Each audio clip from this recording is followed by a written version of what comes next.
d'étiquette et de label. Voici un point sur ces poulets, le bio, le fermier, le label rouge. Comment s'y retrouver? Mathieu Lignot et Frédéric Beaune. Rôti, aux herbes, découpé. Le poulet se déguste à toutes les sauces. Un Français en mange en moyenne 26 kilos par an. Sur ce marché parisien, on fait la queue devant la rôtisserie. Le poulet du dimanche, c'est sacré. C'est une petite habitude, le week-end, un petit poulet fermier, c'est sympa. Alors la cuisse, j'aime pas le blanc. J'essaie de prendre du poulet fermier élevé en plein air, parce qu'on a un peu les images du poulet dans les cages. Les consommateurs se souviennent de ces récents scandales sanitaires, des animaux élevés en batterie, gavés d'antibiotiques. La peur aussi de voir ces poulets américains désinfectés au chlore arriver sur le marché français.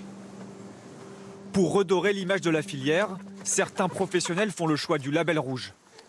C'est le cas de Michael Poirier. Il élève 4400 poulets en plein air en Bretagne. Le but, privilégier la qualité de la viande. C'est un poulet qui est déjà un peu plus vif que des poulets qui restent à l'intérieur des bâtiments en règle générale. Et ils sont beaucoup plus musclés au niveau des pattes et plus charnus au niveau de la viande est plus ferme. Mais faire du label rouge, c'est beaucoup de contraintes. En plus des inspections vétérinaires, Michael Poirier est visité par un contrôleur de la filière tous les 3 mois. Donc au niveau habilitation, au niveau parcours bâtiment, avez-vous eu des modifications? Non, aucune modification, c'est resté tel quel 1100 m². D'accord. Sans ces inspections, impossible d'avoir le précieux tampon rouge en magasin. Normes sanitaires, d'espace en plein air, d'alimentation, tout est certifié. Par exemple, ici, le poulet label part à l'abattoir après 81 jours d'élevage. Pour un poulet standard, c'est moitié moins. Lui est tué au bout de 40 jours. Toute la chaîne veut être exemplaire.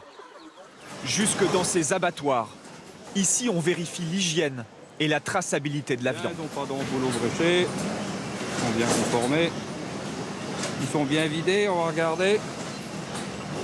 Impeccable. La filière s'impose des contrôles sanitaires en plus des normes nationales et européennes. C'est une stratégie économique. C'est sûr que le label rouge, ça coûte un peu plus cher. Donc nous, on est un peu plus gagnants.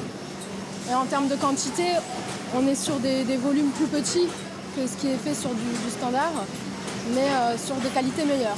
Ces poulets label rouge veulent être le plus transparent possible pour les consommateurs. Cela fait partie de leur cahier des charges très strict. C'est ce que Christophe Bontemps contrôle en rayon, et ça commence par une étiquette bien lisible. Ici, élevé en Bretagne. Ici, le logo label rouge. L'aspect critère non OGM. Ce poulet plus cher a de plus en plus la cote. 61% des poulets entiers vendus en France sont label rouge.